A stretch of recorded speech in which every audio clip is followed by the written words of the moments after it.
안녕하십니까? 러빙타임 새벽을 여는 예수묵상 시간입니다.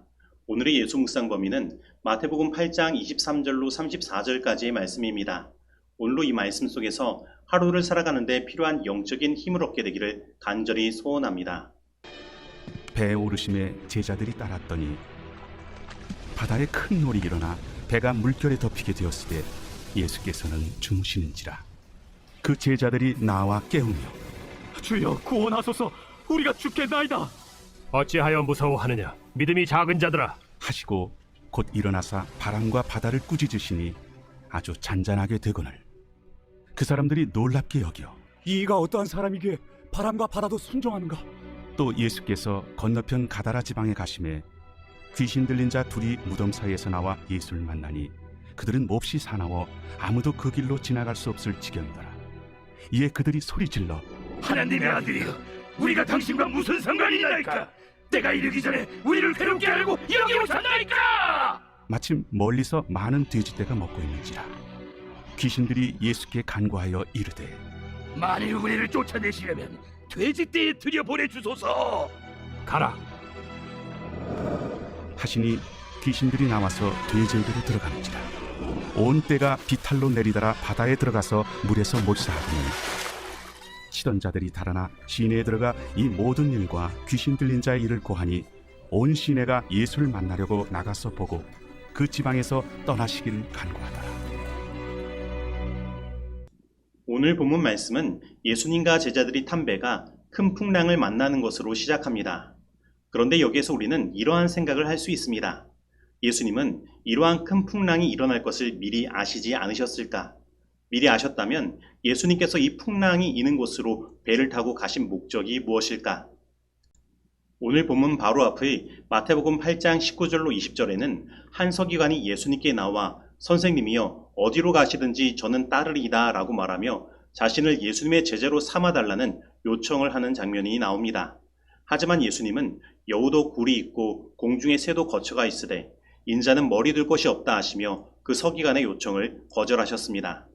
그렇다면 왜 예수님은 이 서기관의 요청을 거절하셨을까요?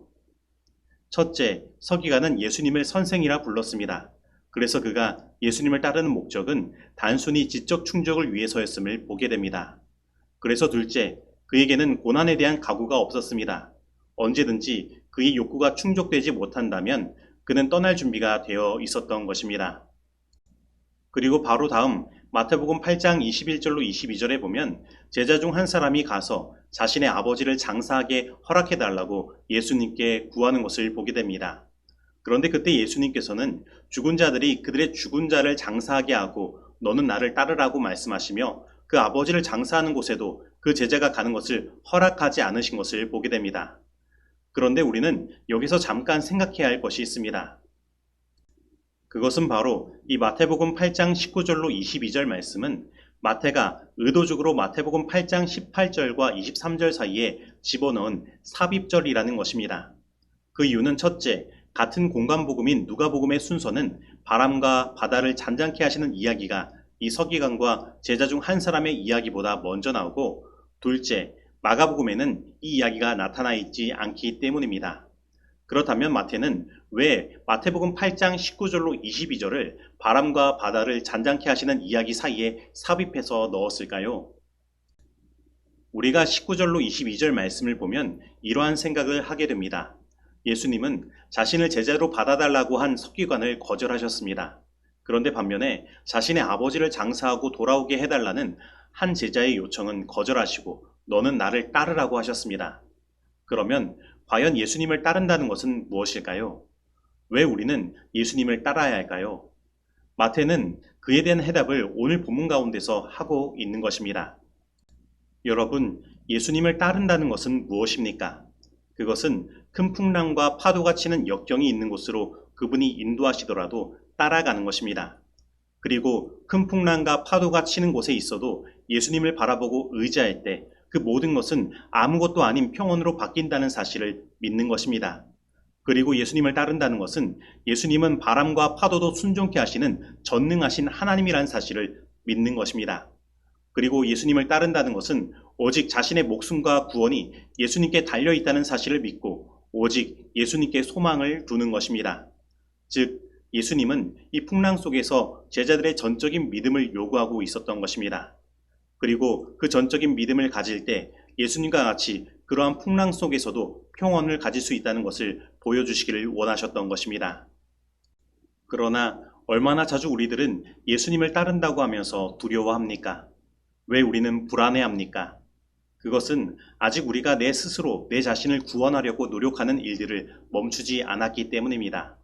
그리고 오늘 우리가 믿는 예수님이 살아계신 하나님의 아들이라는 사실을 우리가 전적으로 믿지 못하기 때문입니다. 여러분, 우리가 믿는 예수님은 살아계신 하나님이십니다. 우리가 예수님께 모든 소망을 두고 예수님께 모든 것을 맡긴다면 우리의 삶에 그 어떠한 풍랑과 풍파가 온다고 하여도 우리는 두려울 것이 없는 것입니다. 예수님께서 풍랑을 뚫고 그 끝에 도달한 곳이 가다라 지방입니다. 그런데 그곳에는 더러운 귀신 들린 자 둘이 있었습니다. 그리고 그들에게 있는 귀신은 돼지떼 2,000마리에게 들어갈 정도로 군대를 이루고 있었습니다. 그래서 이러한 정황을 바라보았을 때 예수님은 이 귀신 들린 자들을 구원하기 위해서 풍랑을 뚫고 가셨다는 사실을 우리는 알게 됩니다. 그러면 예수님은 어떻게 하시고 저 멀리에 있는 이 귀신 들린 자들을 구원하시려고 하셨을까요? 오늘 본문 말씀을 보면 이 귀신 들린 자들의 이중적인 행동을 보게 됩니다. 사실 예수님이 두려우면 예수님께 그들은 나올 필요가 없었습니다. 그러나 이들은 예수님 앞에 나온 것입니다. 이것은 그 안에 예수님을 향한 구원의 갈망과 사단의 지배 사이에 영적인 대쟁투가 있다는 것을 증거하는 것입니다. 그리고 예수님은 그 안에 연약한 인간의 구원의 요청을 들으신 것입니다. 그래서 예수님은 이 풍랑을 뚫고 달려오신 것입니다. 가려뽑은 기별 3권 266페이지는 다음과 같이 말합니다. 길을 걸으면서 우리는 예수님과 이야기할 수 있다. 그분은 당신께서 바로 우리의 오른편에 있다고 말씀하실 것이다. 우리는 우리의 마음속으로 하나님과 교통할 수 있다. 우리는 그리스도와 동행할 수 있다. 매일의 노동에 종사할 때 우리는 어떤 인간의 귀에도 들리지 않으며 조용하게 사라져 버릴 수도 없으며 실종될 수도 없는 우리의 마음의 소원을 내뿜을 수 있다. 그 어느 것도 영혼의 소원을 침묵시킬 수 없다. 그것은 거리의 소음 위로, 기계의 잡음 위로 솟아오른다. 우리가 말하는 대상은 하나님이시며 그분은 우리의 기도를 들으신다. 여러분, 예수님은 이 큰 풍랑을 만날 것을 아심에도 불구하고 이 귀신 들린 자들의 마음속에 작은 신음소리에 반응하여 나아가신 것입니다. 그래서 이러한 것을 보면 예수님께서 우리의 마음의 소리를 듣지 못하시거나 우리를 구원하기 위하여 오시지 못하시는 일들은 아무것도 없다는 사실을 알게 됩니다. 그러므로 오늘 예수님께 아주 작은 연약한 소리라도 나를 구원해달라고 요청해 보시기 바랍니다. 그러면 예수님은 우리를 구원하시기 위하여 그 어떠한 풍파도 뚫고 나아 오실 것입니다. 그런데 두 귀신 들린 자들의 해방의 대가는 엄청났습니다. 바로 돼지 2,000마리가 죽은 것입니다. 그러면 여기에서 예수님께서 생각하시는 한 영혼의 가치는 어떻게 됩니까? 돼지 한 마리를 약 60만 원으로 계산하면 2,000마리는 약 12억 원이 됩니다. 그래서 귀신 들린 자가 둘이기에 예수님께서 생각하시는 한 영혼의 가치는 약 6억 원이 되는 것입니다. 그러나 예수님은 우리를 구원하시기 위해 이보다 더 귀중한 자신의 목숨도 내어놓으셨음을 우리는 잊어서는 안 되는 것입니다. 그런데 귀신이 쫓겨난 가다라 지방의 사람들의 반응은 어떠하였습니까? 마태복음 8장 34절은 이렇게 이야기합니다. 온 시내가 예수를 만나려고 나가서 보고 그 지방에서 떠나시기를 강구하더라. 즉, 이들은 사람의 구원보다 돈에 관심이 더 많았던 것입니다. 그래서 그들은 예수님이 그곳에 계시면 경제적인 많은 타격을 받을 것 같아서 예수님이 그 지방을 떠나시도록 강구한 것입니다. 그러면 오늘 우리는 한 영혼을 무엇으로 바라보고 있습니까? 우리는 예수님께서 그 한 영혼을 위해 온 우주에서 가장 귀한 당신의 보혈을 흘리셨음을 우리는 기억해야 합니다. 그리고 우리는 이 한 영혼을 구원하기 위해 예수님께서 보이신 열정을 배워야 하는 것입니다. 오늘 진정으로 이러한 예수님의 마음이 오늘 우리들의 마음이 되기를 간절히 소원합니다. 그리스도께서는 하늘과 땅의 모든 능력을 소유하고 계시다. 주님께서는 위대하신 의원으로서 우리들이 육신적으로나 영적으로 질병에 걸렸을 때에 찾아뵐 수 있는 분이시다. 주님께서는 바람과 파도와 귀신 들린 인간들에 대하여 절대적인 지배권을 소유하고 계신 사실을 증거하셨다. 주님께서는 사망과 음부의 열쇠를 쥐고 계시다. 당신께서 굴욕을 당하시고 계신 때에도 모든 정서와 권세들이 그분께 복종하였다. 왜 우리들은 신령하신 의원에 대하여 보다 큰 믿음을 행사하지 않는가? 주님께서 중풍병에 걸린 사람을 깨끗이 낫게 하신 것처럼 오늘날로 병고침을 받기 위하여 당신께 나오는 자들에게 치유의 능력을 행사하실 것이다. 우리들은 더욱 큰 믿음을 가질 필요가 있다. 가려뽑은 기별 1권 83페이지의 말씀입니다. 이제 적용하는 시간입니다. 오늘 나는 예수님을 따르는 일에 큰 풍랑과 파도와 같은 역경이 기다리고 있다고 하더라도 예수님을 따르기를 원하고 있습니까? 오늘 나는 예수님께서 나의 작은 신음소리에도 응답하시고 구원하기 위하여 나아오시는 분이심을 믿고 있습니까? 오늘 나는 한 영혼을 구원하기 위하여 예수님께서 치르신 대가가 얼마나 큰 것인지를 깨닫고 나도 그 한 영혼을 그렇게 귀하게 여기기를 원하고 있습니까? 오늘 이 말씀 속에서 내가 실천해야 할 것은 무엇입니까? 기도하시겠습니다. 하나님 아버지, 우리가 예수님을 따르는 일에는 항상 평안만이 있는 것이 아니라 그곳에는 큰 풍랑과 파도와 같은 역경도 있음을 보게 됩니다.